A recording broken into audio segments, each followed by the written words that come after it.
Bismillah ar-Rahman ar-Rahim. Dear viewers and dear students and dear researchers, Assalamu alaikum wa rahmatullah wa barakatuh. Welcome to another episode of our class, which is about the issue of the communications. If you remember, in our previous episodes, we talked about different topics in the issue of the communications, and today we are going to talk about the barriers of communications, which is the continuation of our former session. We talked about some of the barriers, and today we are going to continue.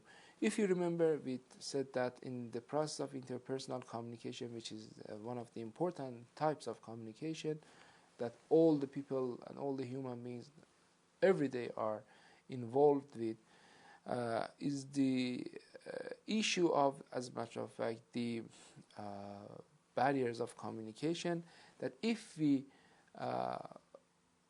pay attention to the barriers and know the barriers which and the limitations on the noises which makes the process of communication problematic, then we can have a dynamic and proactive communication.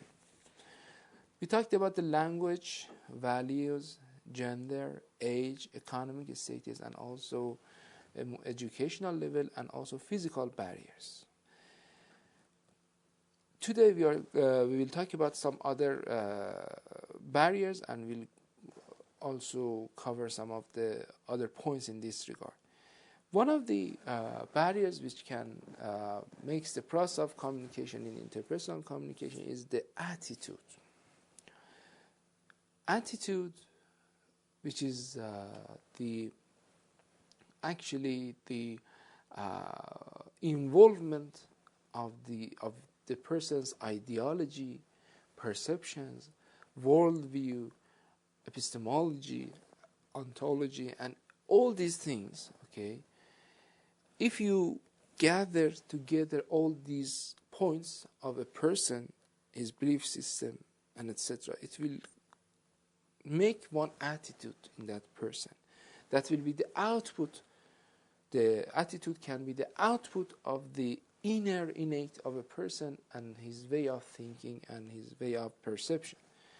So when you are talking to a person, his attitude, his perception to the world is not at the level that you are thinking about. So you have to change the way. For example, you cannot talk to a secular person about absolute theology, because it is not interesting for him.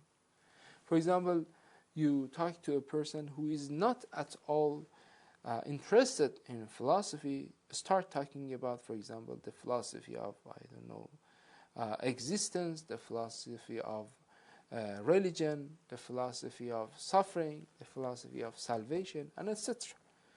So his perception is not at the level that you start talking in this, as a matter of fact, in this level. So you have to change. You have to change your techniques according to the needs and according to the perceptions and attitudes of your addressee. If you are lecturing in a group, for example, and this group is constituted with, for example, people who are all academic, and these academic professors are from some Western countries who their minds are very, usually very material, and they cannot easily accept metaphysical points. So how you can talk about metaphysics? That will be problematic. So the attitude can be also a barrier in the process of communication, which the communicator in the interpersonal communication must observe. Timing is also one of the barriers in the process of communication. So you have to very, very precise in timing. It has two meanings. Timing has two meanings. For example, choose the best time for your communication, not the dead times. And also to be on time. That's different. For example, you have an appointment with a person at 2 p.m., but you go at 2:30. This will be a problem in the communication. He will not trust on your timing. And another part, for example, when you want to teach a field of study or any unit or any lesson, for example, you teach it at the moment the person is very tired, at the very end of the time of a day, for example. The person is very tired, his mind cannot accompany you, so you have to change the time. So this is one of the other points that we have to pay attention, and that can be a barrier, timing. So timing is another one. Understanding of the message can be also another barrier to the process of interpersonal communication. What does it mean? When you send a message, it must be understandable. It must be clear. It must be precise. It must be accurate. It must be in a form that when the person reads it, can understand it. This is the point. So, talking ambiguously or vaguely or in a level that cannot help you in the process of communication can be a barrier. And the other barrier can be trusting issue. This is very important, especially when you're communicating religiously to the others. When you are talking to a person based on religious topics and you want to make him or her acquainted with your belief system, and which is very important for us today, for those who are living in secular countries, for the Muslims, since the media propaganda is not that much suitable and is not for the religious system of the world, and especially for the Muslims, and you come across with some phenomenon like Islamophobia, Shia phobia, and some country phobia, these phobias, okay? So in this case, you have to talk, and you have to attract the trust of the audience. When this is the key point, and this is the key to enter to the heart of the audience, the trust. He must trust you. If you talk to him or her, he must be that you are a trustable person, you are a loyal person. You are not looking for some worldly benefits. You are not looking for some, insane and some, for example, very lower level values and benefits and advantages. So this is also very important to gain the trust of the audience. When the person trusts you, then the process of communication can be everlasting. For example, you have found in a seminar, in a conference, in a class, or any place, a friend that friend, can trust on you. This friendship can be everlasting even until the end of your life. So trusting is very important. As a summary, what I talked about the barriers of communication is that barriers can be as followed: language, values, beliefs, gender, age, economic status, educational level, physical barriers, attitude, timing, understanding of the message, and trusting. There can be some also emotional barriers too. For example, when you are talking to your audience, you have to pay attention to the emotional points of the audience. For example, when you are talking to, to a person, that culture of that country or that region or that local is very emotional. So you have to communicate at the level of emotional points. You must not talk that much about logical points. It must be much more emotional. This is a very important point, that you have to change the target of the audience from mind to heart. This is emotional. So you have to pay attention to the emotional values of your addressee and your audience. Okay, for example, when you are talking to a group of ladies about one argument of theology, I don't know, about the knowing God. For example, it's better to talk about the mercy of God, love of God to the human being, about the, for example,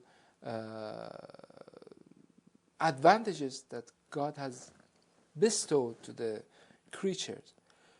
Vice versa, when you are talking to a group of philosophers, so you have to start talking about, I don't know, phenomenology of the spirit. I don't know, you are talking about the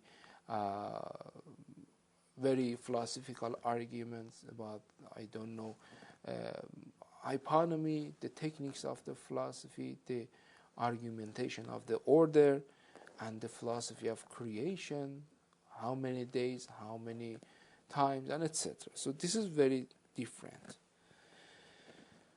We talked about also the cultural barriers, the physical and also perceptual barriers, which were related to the issue of the, as a matter of fact, attitude of the audience. Now, how we can overcome the barriers that we talked about? There are some hints here that in this session I'm going to talk about those hints. If you want to overcome physical barriers, try to use face-to-face communication frequently.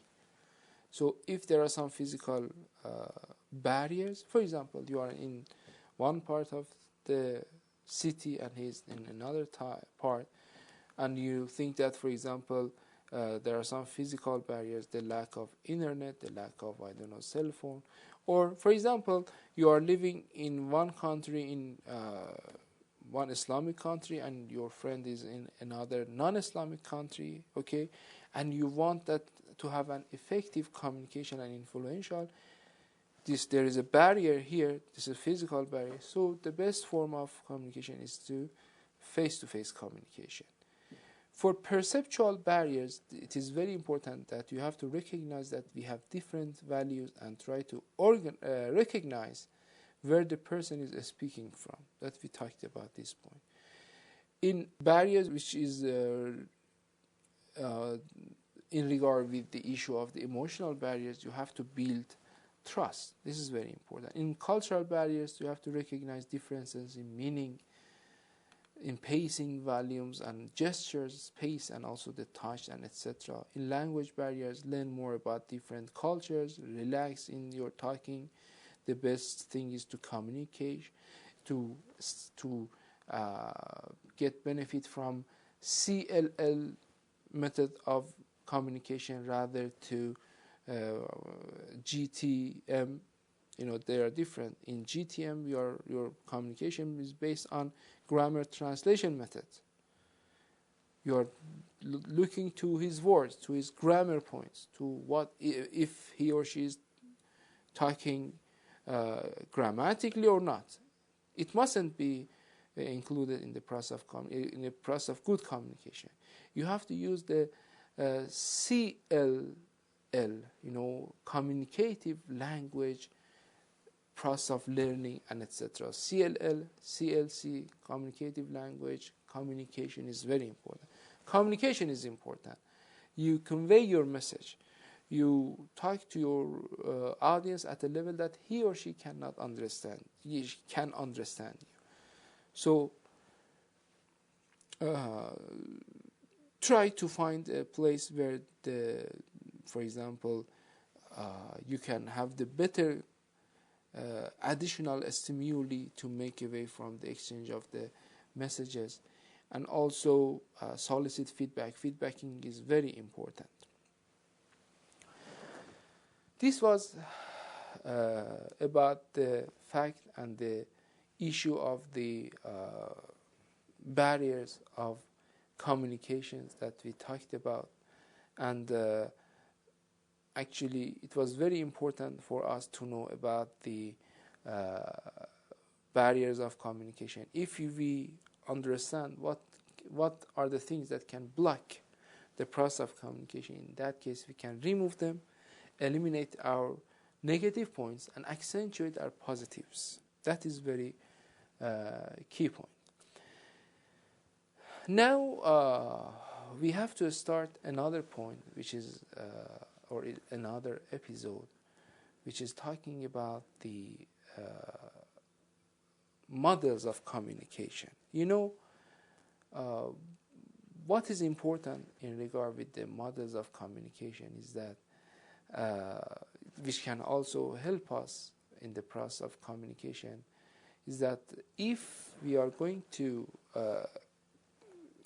as a matter of fact recognize the audience and to communicate with them, we have to be mastered in knowing the models of communication. We will have a short review of the history of the models of the communication from Veritas study. It is very short, since this lesson, I mean the communications, that I will be at your service for about 30 sessions, less or more, okay? Since it is very limited, and if we want to talk about the all details of communications, we'll need more than 100 or 200 units and 200, as a matter of fact, episode. So I really recommend you to refer to the textbook and to the text material that I have also provided with a company of these lectures, I mean the video lectures and video clips.